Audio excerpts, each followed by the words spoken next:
Vamos a grabar, ahí partimos grabando. Vamos a partir entonces con algunas ideas para ir revisando.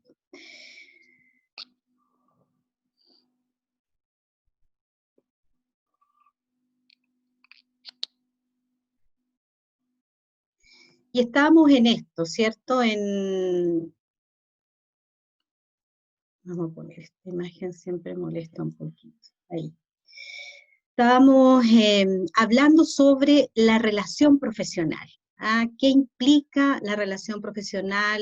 ¿Cómo se define en la intervención social contemporánea, ¿cierto? Y ahí hay una idea, ¿cierto? Hay distintos autores que nos hablan de esta relación, pero aquí vamos a traer a colación a Cristina de Roberti, ¿cierto? Que es una de las autoras que trabajamos en el curso, y que nos pone ahí dos ideas que son bien centrales, que tienen que ver una con que la relación profesional es un principal instrumento de la intervención individual, familiar, grupal, cualquiera sea la modalidad, ¿no?, en la que esta relación profesional se gestione.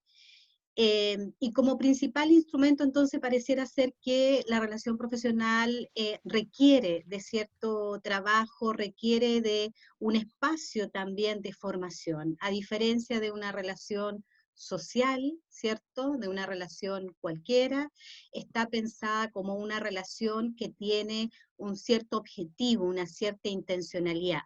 Y esa intencionalidad, entonces, nos remite al desafío de cómo nos pensamos también en un ejercicio de construcción, de preparación, de capacitación para el establecimiento de esta relación. Y una segunda idea, ¿cierto?, y que tiene que ver también con la imagen que compartimos ahí de este equilibrista, ¿cierto?, ahí en la cuerda floja sobre Nueva York, creo que es esa imagen, es una película muy interesante, no sé si te acuerdas del nombre, Edgardo, pero es de Todos los perritos se van al cielo. No, ¿No, no es esa? no No. es esa, pero es una película en donde, ¿cierto?, el personaje principal, que es el que está ahí en la imagen, aparece en este desafío, ¿cierto?, de cruzar la ciudad, pero desde las alturas. Y un poco, ¿cierto?, si uno lo piensa en términos del ejercicio profesional, hay algo, ¿no?, que se pone en juego, que siempre nos mantiene un poco en una tensión, en una suerte de, dirá Cristina de Roberti, de equilibrio dinámico, asumiendo que nunca hay un equilibrio completo ni estático, por el contrario. La relación profesional, ¿cierto?, va a implicar, según esta autora, la configuración de un sistema, y un sistema que tiene el objetivo de crear un espacio de trabajo posible, ¿cierto?, y libre de lo que ella señala como amenazas externas e internas sobre el problema y el sujeto. Edgardo, ¿querés compartir algo? No, era solo que, ¿qué otra imagen a usted se le puede ocurrir para graficar esto, si no fuera el equilibrista? ¿Hay alguna imagen que a usted se les pueda ocurrir? Así, 2 o 3 imágenes, rápidamente, que se les venga a la mente pensando en esto de la relación profesional. Quizá alguien haciendo malabares. Ya, interesante eso. También una buena imagen, Javiera, sí. ¿No? ¿Qué más? ¿Qué otra imagen? Pensando en esto, que la relación profesional es algo que se construye, se genera, que no es algo dado, que tiene ese punto de balance, pero que no es un equilibrio total, sino que siempre es, ¿no? ¿Qué otra imagen se les podría ocurrir a ustedes? Lista subiendo una cuesta. Perdón, se Carlos, más escucha bien. fuerte. Un ciclista subiendo una cuesta. Ya, podría ser, sí. ¿Qué otra imagen? Una última imagen, alguien que se le pueda ocurrir, pensando en esto. Ahí se me ocurre que alguien está escalando, pero escalando con otra persona que te está agarrando como de la cuerda, desde abajo, como por si te caís, como haciendo contrapeso. Tipo Everest, así subiendo, ya, Ujú. interesante. Lo interesante también es imaginar que la relación profesional no es una sola, tiene momentos.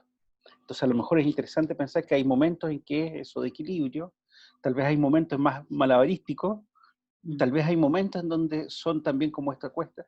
Tal vez hay momentos que es un, no sé, un campo florido, así, muy fácil de, ¿no? También es imaginar eso, ¿no? Que lo dinámico tiene que ver con que hay ciertos momentos y etapas de la relación, ¿no? Que en el fondo tiene que ver con iniciarla, con generarla, atravesar crisis probablemente, y también tiene que pensarse en un cierre de esa relación, ¿no? Hay algo que también se prepara, ¿no? Se termina, la intervención también tiene un tiempo específico, ¿no? De acción, por tanto, hay como momentos distintos a propósito de lo que va pasando también. Y de ahí uno un poco la capacidad de ir entendiendo el momento de la relación y de alguna forma proponiendo formas de interacción distintas también. Por eso hablamos de que la relación se construye en un proceso, ¿cierto? Y ese proceso tiene distintos contenido, distintas texturas, y por lo tanto, ¿cierto? Implica estar muy consciente también en cómo uno va haciendo esa construcción. Esto ya lo habíamos comentado, ¿cierto?, cuando partimos mirando la relación profesional, que tiene que ver con los elementos que incorpora ahí el profesor Edgardo, ¿no? Cómo se gesta durante un proceso que tiene distintos énfasis, que toma distintas particularidades, dependiendo de los contextos, de los sujetos, dependiendo de una serie de elementos, ¿cierto?, que le van a dar matices a esta relación profesional. Y también, ¿cierto?, pensar que esta forma de relación social, que es lo profesional, también implica principios y exigencias éticas, ¿ah? Y esas exigencias éticas nos van a demandar, ¿cierto?, estar también permanentemente haciéndonos preguntas respecto de esta noción de la buena vida, ¿ah? Cómo esta buena vida pensando también en el respeto, ¿cierto?, de derechos humanos fundamentales, nos mantiene alerta, y es un poco lo que pusimos en el ejercicio anterior, ¿no?, cuando los enfrentamos al desafío de pensarse como un equipo que le corresponde atender a Caradima, ¿no? Como allí, a propósito de la interrupción de esta buena vida que pone al centro la denuncia de los hechos de abuso y violación, ¿cierto?, de este personaje, nos invita entonces a pensar este reencuadre ético también, cómo restablecemos, cómo reparamos aquello que ha sido dañado o afectado.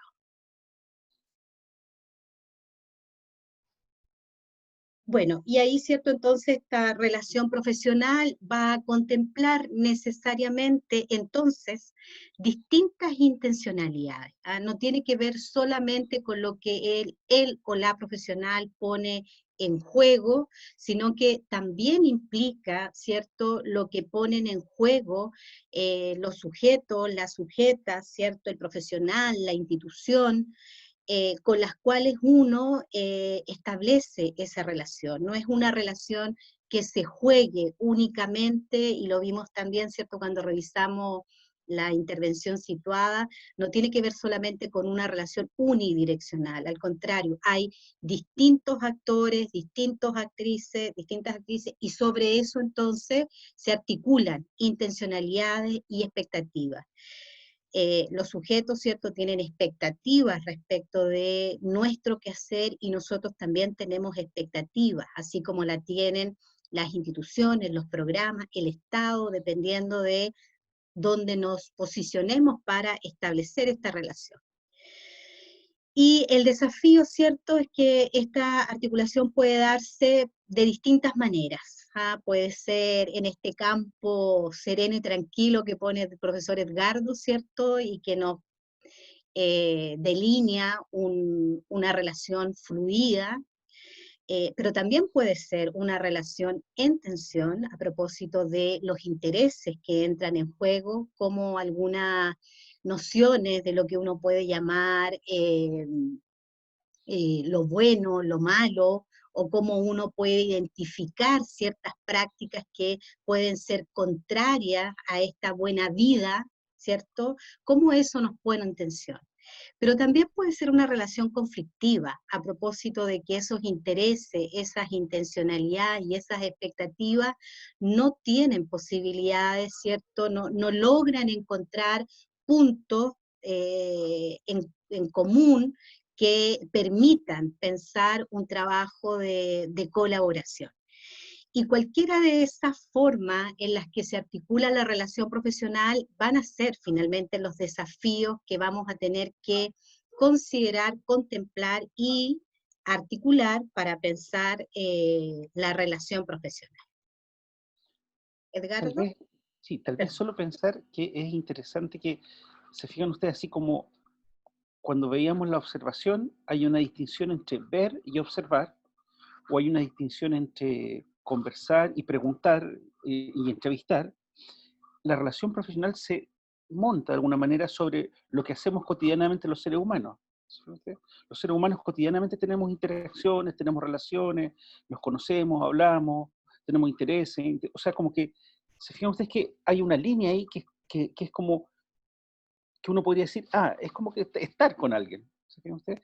Pero hay una pequeña distinción, y tal vez las distinciones tienen que ver con la intencionalidad, con que tiene uno un soporte institucional, ¿no? Pero uno utiliza algo, de repente, intencionadamente, ¿no? Ciertas formas de la relación de las relaciones humanas. Por ejemplo, uno de mis primeros trabajos fue en una comunidad terapéutica, ¿no? Ambulatoria, o sea, la gente no vivía ahí, sino que iba ahí porque tenía problemas de droga y alcohol.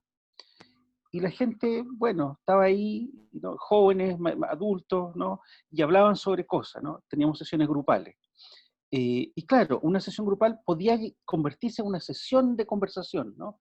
Porque la gente no hablaba tanto, pero cuando, me recuerdo justo una sesión donde ellos empezaban a hablar de lo que les provocaba el consumo, ¿sí? Y ellos empezaban a contar historias, que muchas historias eran muy graciosas, ¿sí? Entonces, y era como estar en un grupo conversando con gente, ¿no? En ese caso éramos puros hombres conversando y ellos conversaban cuando se curaban, o cuando consumían tanto, cómo se iban.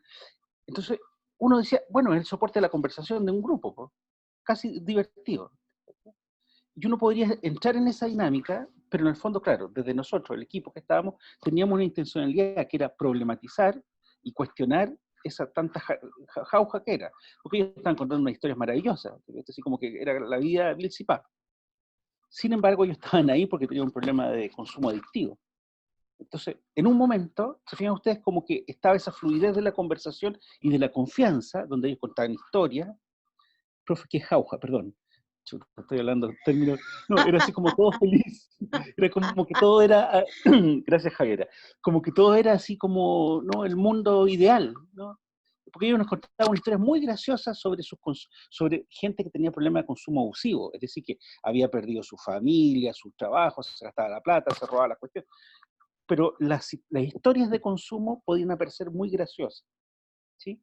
Entonces, claro, y ellos empezaron a contar muchas cuestiones, uno dice, se generó un ambiente de confianza, ¿sí? Pero nuestro rol ahí no era, y si uno hubiera seguido con eso, hubiéramos terminado la sesión grupal muertos de la risa, porque habíamos logrado confianza, habíamos logrado vínculo, nos estábamos escuchando, pero ahí nuestro lugar, los que trabajábamos ahí, era en el fondo poner en cuestión y problematizar. Y tuvimos que entrar a una situación de mayor conflicto. Quiere decir, bueno, sin embargo, eso es como una especie de oasis en el desierto, porque miremos lo que ha pasado con su historia, a propósito de esos consumos. Y nos metimos en otra dinámica, que era mucho más densa, ¿no? Que era mucho más jodida, quiere decir, ¿cuáles han sido las consecuencias para usted y para los que usted quiere y los que está alrededor de esos consumos tan graciosos? Entonces, y eso fue más conflictivo, porque fue meter una cuña. Quiere decir, mire, no, para usted puede haber sido muy gracioso, pero el resto sufría mucho. Entonces empezamos a meter, te fijas tú como que pero si uno se mete solo en la relación, así como de interacción, hubiéramos seguido eternamente conversando sobre las mil y una historias que ellos tenían sobre sus situaciones de consumo abusivo. Pero había que entrar en una situación de conflicto, dado que nosotros teníamos en nuestra cabeza que ese era el sentido de esa sesión, ¿no? Era en el fondo confrontar esa fantasía que ellos se contaban con todas las consecuencias que eso traía para el resto. Porque estábamos en un lugar y esa era la intención de esa sesión, ¿no? Y eso es importante como ir, ahí está como esa suerte de equilibrio, ¿no? Porque ellos se podían enojar, pero no era el problema nuestro, o sea, el tema nuestro era confrontar, justamente. En el fondo, claro, tú pones y ejemplificas ahí muy bien, Edgardo, de cómo esa relación se inscribe en un contexto. ¿Ah? No es cualquier relación, y ese contexto, ¿cierto?, que puede ser el institucional, el de un programa, te genera una suerte de límites, de posibilidades y de limitaciones. O sea, ahí había un objetivo que tenía que ver con cómo un programa, ¿cierto?, con esas características se configura como parte de la posibilidad de la interrupción del consumo, de alcohol, de droga, dependiendo de cuál sea, ¿cierto?, la situación. Por lo tanto, esa relación profesional está puesta en este desafío que nos pone de Roberti, ¿no? Cómo formamos un sistema de acción que dé cabida a la intencionalidad de cambio que tiene el trabajo social, y entonces ella identifica estos tres componentes, ¿cierto?, en este sistema de acción, lo que tiene que ver con los sentidos, los propósitos, los objetivos, los contextos de los programas, pero también tiene que ver con esta consideración de él o la trabajadora social como sujeto social, cultural, político, y eso también no es solamente una declaración, ¿cierto? No es solamente nominativo, sino que en esas consideraciones, en el fondo también se juegan las posibilidades que tenemos en el ejercicio profesional de activarnos como parte de este sistema de acción. ¿Ah? Considerar cuáles son nuestras creencias, cuáles son nuestros prejuicios respecto de aquellos fenómenos o temas que son los centrales de los programas en los cuales trabajamos. Por lo tanto, hay algo también que considerar respecto de nuestro propio mundo subjetivo, hay algo de lo subjetivo y de la objetividad que se juega también en la consideración de posicionarnos profesionalmente en un campo de acción que exige también el estar revisando. Por ejemplo, una pregunta central es ¿por qué y para qué estamos en esta profesión, ¿no es cierto? ¿Cuáles son nuestras ideas del cambio social? ¿Cuál es nuestra idea de la comunidad? ¿Cuáles son nuestras ideas que circulan en torno a las concepciones que tenemos sobre el ser mujer, ser hombre, ser niño? Todos esos elementos no son elementos menores desde esta idea de pensarnos también como sujetos sociales y culturales. Disculpa, la Caterina. Caterina, cuéntanos. Que con relación a... ¿se me escucha? Si puedes subir un poquito el volumen sería bueno para que te escucháramos mejor. Ya, no sé dónde se... Ya. Me pasa con esto que como en una situación conflictiva, por ejemplo, en que la intencionalidad de los otros actores sea distinta a la del trabajador como social, en el sentido de que, no sé, quiero orientar la intervención a tal cosa, cómo posicionar o cómo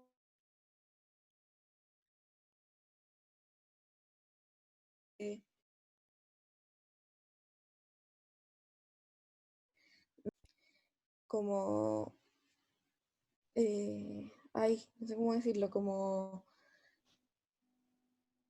cuando se cuestiona esto de los saberes, de que, claro, todos los actores son válidos y son como parte de la intervención, cómo se configura como poder hacer una intervención en algo que los actores como que no te están entendiendo, o simplemente como que no ven el sentido que tú le quieres dar a una intervención, como cómo hago cómo se hace para no pasar a llevar como la visión de los otros actores o su intencionalidad y ejecutar como lo que uno cree que está bien en el momento, po, como según lo que uno ha estudiado, etcétera, etcétera.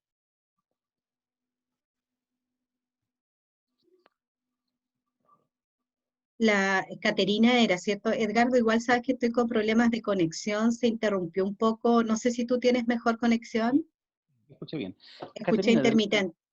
de alguna manera, la intervención es eso. ¿Te fijas tú?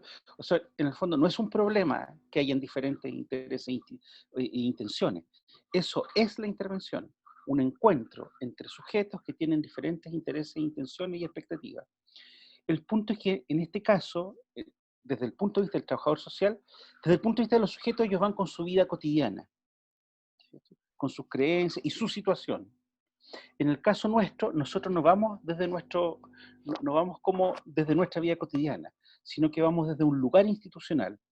Y lo que suele pasar es que a veces las sociedades acuerdan ciertas cuestiones, ¿no? Ciertas reglas del juego, ciertos parámetros para decir esto es un buen vivir, lo que nosotros decimos el desarrollo humano, ¿sí?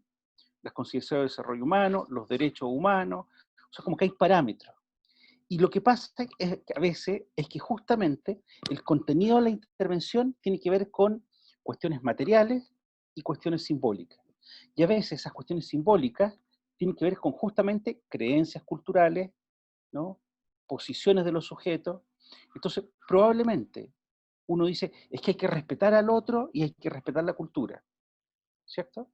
Y uno dirá, eso suena razonable. Pero si el valor cultural es el que sostiene una práctica, por ejemplo, de violencia, uno no quiere respetar eso, quiere justamente cambiarlo, ¿sí?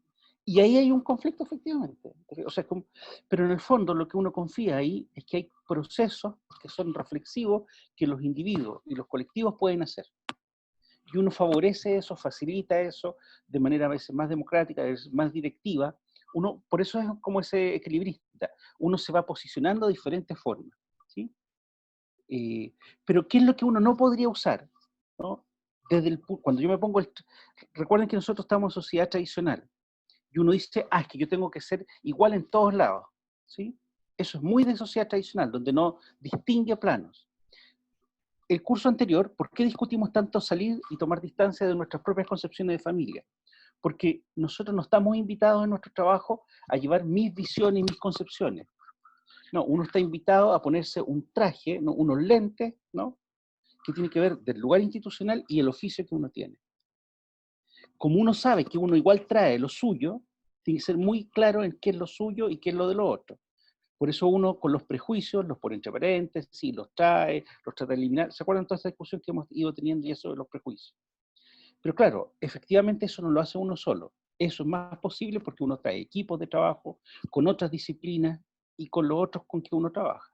Entonces, eso también es la construcción de la relación profesional, no es solamente algo que los otros tienen que hacer, sino es algo que nosotros también tenemos que ir haciendo, ¿sí? Y de repente de dejarnos nosotros cuestionar dejarnos interpelar. De repente alguien nos puede decir, oiga, pero usted tal cosa. Y uno dice, lo que usted dice es bien razonable. O ese objetivo que usted tiene es como que quedó. Y uno dice, eso es bien razonable. A lo mejor yo tengo que cambiar ese objetivo. ¿Se fijan? Como hay una cosa así de reciprocidad en la relación. Sí.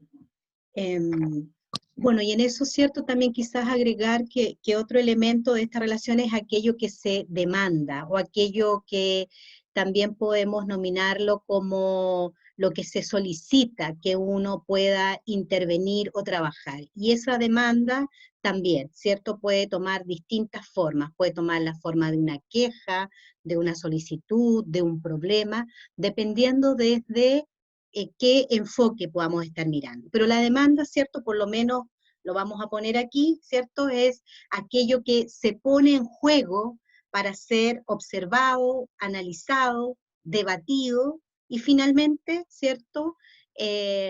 Transformado.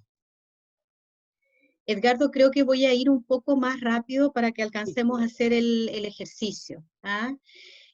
Bueno, la relación profesional lo vamos a mirar también en el ejercicio que los vamos a invitar a hacer, puede ser definido como un buen rapport. El rapport tiene que ver con la forma de comunicación que se establece entre el profesional y aquel o aquella con la cual se establece una relación.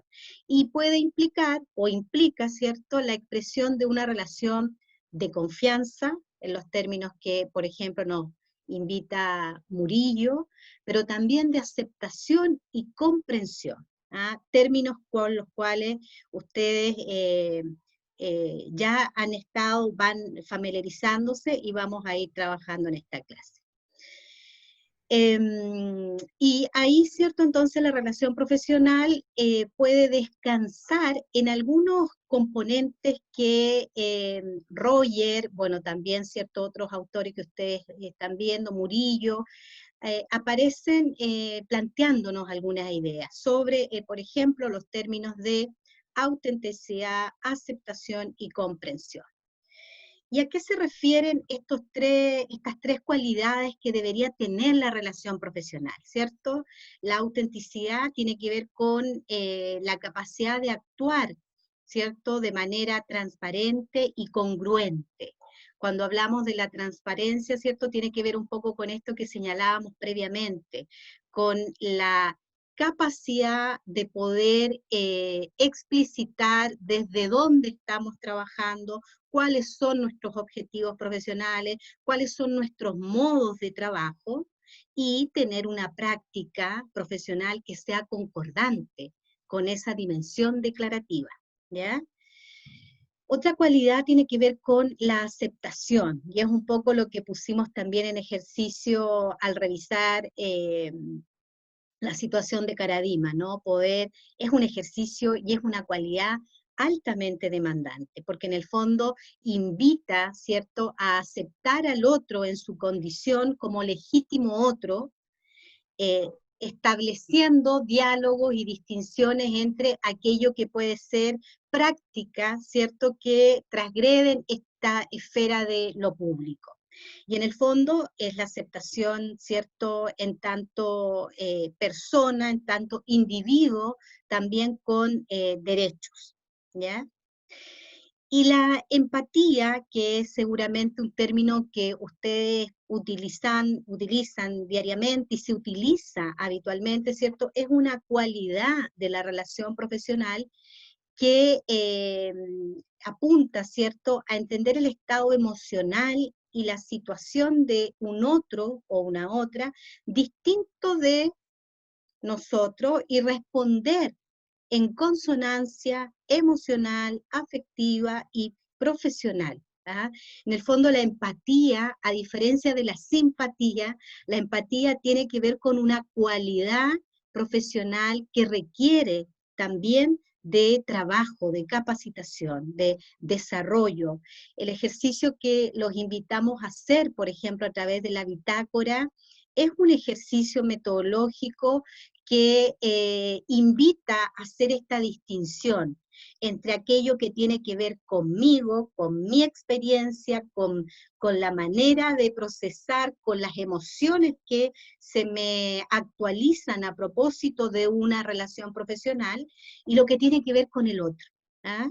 Aquí hay dos conceptos bien interesantes que nos aporta también el psicoanálisis, ¿no? De la transferencia, que son aquellos componentes que están en una dimensión más inconsciente, que puede transferir el otro, ¿cierto?, aquel que demanda nuestra intervención, hacia nosotros, o sea, nos transfiere algo de la forma de relación, las experiencias, ¿cierto?, que pueda tener esa persona que demanda nuestra intervención, y eso que le pasa a esa persona lo transfiere, lo pone en él o la profesional.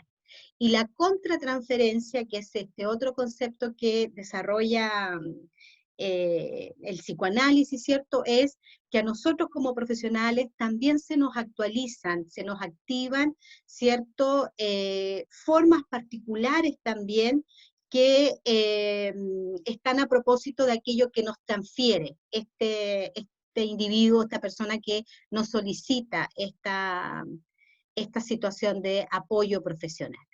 Por lo tanto, la empatía requiere al menos en este curso, ¿cierto?, la posibilidad de distinguir. Piensen ustedes que estos conceptos psicoanalíticos están ubicados en lo que Freud denominó el inconsciente, o sea, hay una dimensión profunda, ¿cierto?, en nuestra capacidad de procesar ciertas experiencias que a veces no logramos identificar de manera consciente. Por lo tanto, en el ejercicio profesional, una invitación es poder hacer esas distinciones. Tal vez solo quisiera decir muy breve para que vayamos al ejercicio, que la empatía tiene como, ya es tan de sentido común que se confunde, la típica metáfora, ponerse en el zapato de otros. No es ponerse en el zapato de otro, no es tratar de entenderle, no, es solo estar atento al otro y responderle. La parte de respuesta es lo central de la empatía. O sea, no basta con, yo te entiendo perfectamente. No, la empatía implica, dado que yo entiendo, no me pongo en tus zapatos, no tengo idea, pero yo entiendo que eso tiene un valor para ti, yo respondo, ¿no?, en consonancia con eso que te está pasando o con esa situación. Esa es la empatía desde el punto de vista más de la relación profesional como la estamos entendiendo. Vamos entonces al ejercicio, ¿te parece? Por supuesto. Si quieres tú explica el ejercicio Entonces, y yo voy a la tratar idea, de ir armando los grupos por mientras, ¿ya? entonces, no, porque tengo que mostrar el video primero, cuidado, atento. Ah, perdón, verdad. La idea es que en el fondo vamos a ver una pequeña escena, ¿no?, de una serie que se llamaba, que todavía existe, en Treatment, que es sobre muchos casos y un terapeuta, y vamos a ver una pequeña escena, ¿no? Entonces ustedes van a ver esa escena, 3 minutos y medio, y después la profesora Jessica los va a dividir en grupos, y la idea es que ustedes en esa interacción, que son de 3 minutos, pueden identificar qué elementos ustedes pueden o creen que están relacionados con la autenticidad, la aceptación y la empatía, ¿ok? Entonces ahora voy a compartir pantalla, y lo puedo hacer porque soy co-hospedador, ahí. Y vamos a ver entonces la escena. Les pido que pongan mucha atención, los que están ahí semi-atentos, que pongan mucha atención, que vuelvan acá, ya, vamos a poner ahí, voy a ampliar. Entonces, ¿se escucha bien? Sí. No tiene todavía sonido. No, pero Ahí. ya, ahora sí va. 1, 2 y 3. Y 4.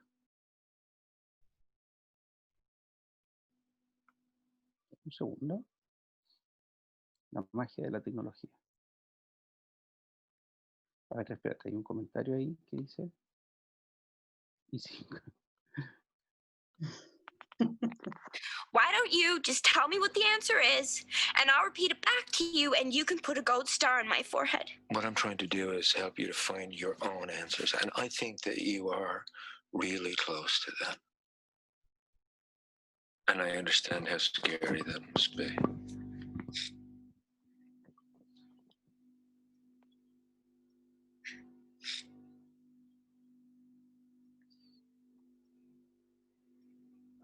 Have you ever read the Bible? Isn't that like illegal for you to ask me that? Not really. It's really just a subject like any other.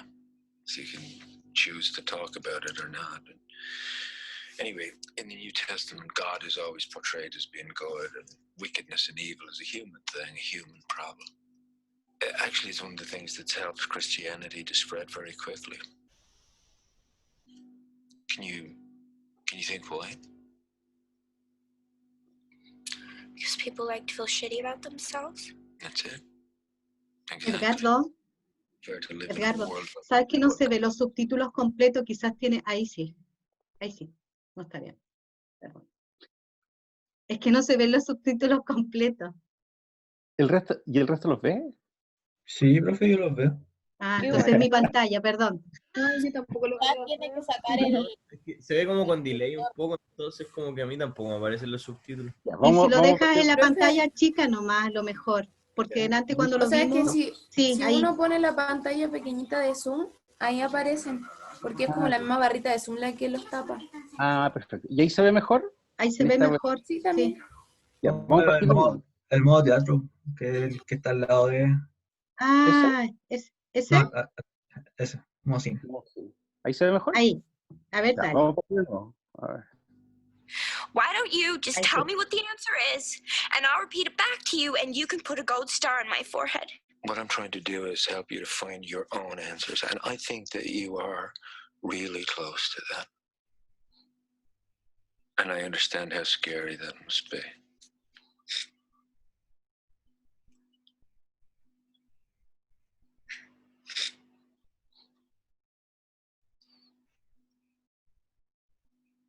Have you ever read the Bible? Isn't that like illegal for you to ask me that? Not really. It's really just a subject like any other. So you can choose to talk about it or not. And anyway, in the New Testament, God is always portrayed as being good, and wickedness and evil is a human thing, a human problem. Actually, it's one of the things that's helped Christianity to spread very quickly. Can you think why? Because people like to feel shitty about themselves? That's it. Exactly. We prefer to live in a world where God is good and man is bad, rather than a world where God is bad. So an evil authority, an unfair government, neglectful parents, that's a pretty scary concept. Makes our whole lives seem kind of scary and meaningless. It is one of the reasons why children will blame themselves before their parents.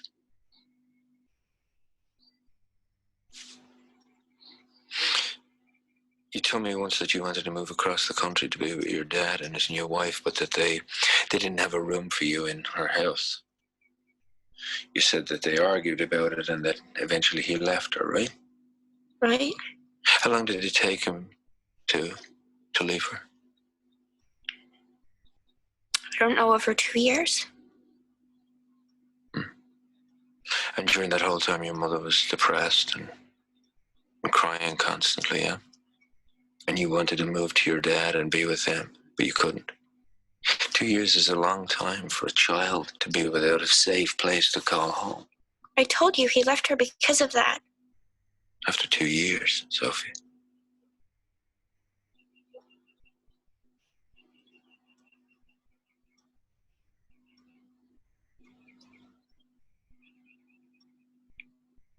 I don't understand. How could he just stop loving me? What did I do? You didn't do anything.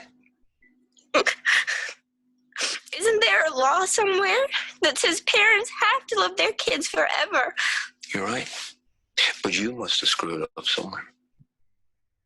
Otherwise, how could they treat you like this? A father can't just abandon his perfectly normal daughter, swap her for a new family. A mother can't just fall into a deep depression and ignore her. It must be your fault.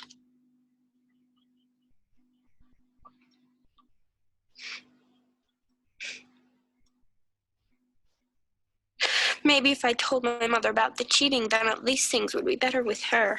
Sophie, that is not the sort of responsibility a child should be asked to handle. Your father cheated on your mother, you didn't tell her. Then he left. You needed that order of events to somehow make sense. So you blamed yourself because nothing else made sense.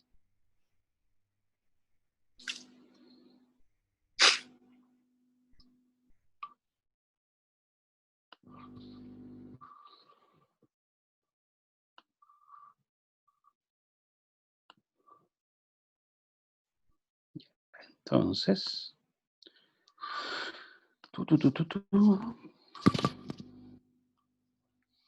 entonces la idea es que vamos a hacer como 10 minutos para que conversen, entonces bien focalizados, tratando de distinguir qué elementos ustedes consideran que son relacionados con lo que vimos recién, ¿no? De esta escena, en relación a la empatía, en relación a la autenticidad, en relación a la aceptación. 10 minutos en grupo y volvemos, ¿sí? Entonces la profesora ahora está armando los grupos y los va a... No, 1 área 12, no escuchamos. 1 área 12, ya los armé. Son poquitos, Ya. hoy día vinieron pocos, se conectaron la mitad. 24, sí. Ahí cada uno tiene que ir aceptando los grupos, Sí. para que vayan al trabajo. Así que les pedimos 10 minutos y los vamos a traerlos, ¿no?, de vuelta. Así que vayan aceptando. Yo no acepto. Me mandaron a un grupo también, pero no voy.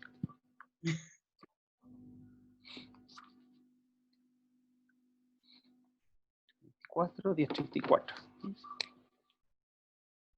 ¿Cuánto dijimos? ¿Cuántos minutos? 10 minutos. 10 minutos. Digo 10 minutos y nunca noto la hora que de partida, entonces al final se me olvida cuánto. ¿Todos están pudiendo irse a los grupos ya o no? Todos se fueron ya, menos Araceli, que está ahí y no ha aceptado unirse a un grupo.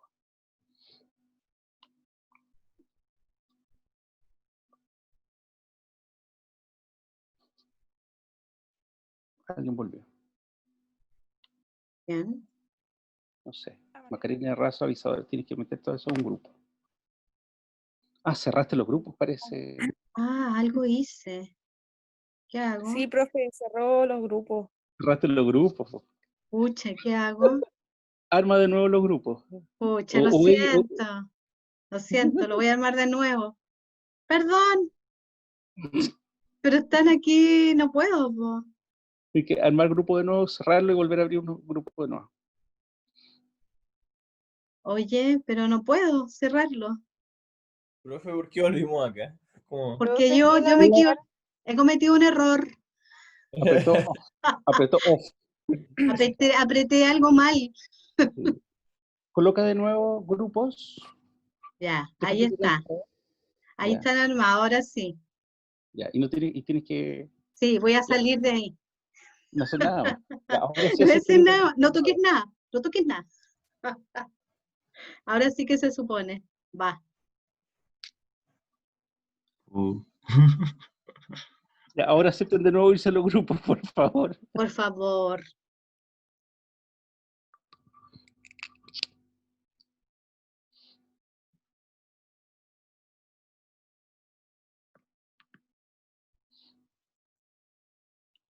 ¿Ahora se supone que están todos trabajando? No, no todavía, porque Marcos, Mariana y ahí está, tienen que aceptar. Araceli tienen que aceptar irse a un grupo. Marcos también. No me sale, Marcos. Ve si está Marcos ahí y si lo tienen incluido en la lista. Y si no lo puedes meter en un ¿Marco? grupo. Sí. ¿Y por Ahí qué está Marco quedó fuera? pero puedes unirlo a un grupo, a cualquiera.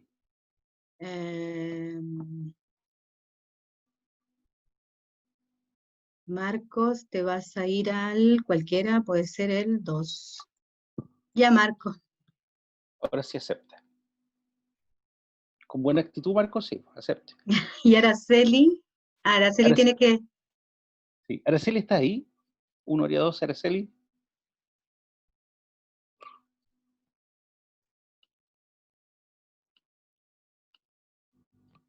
No sé qué le pasa a Araceli. Ahí está, ahí ya entra. Ah, ok. Oye, lo que te iba a decir, que podemos dar una vuelta a lo mejor ahora. Voy a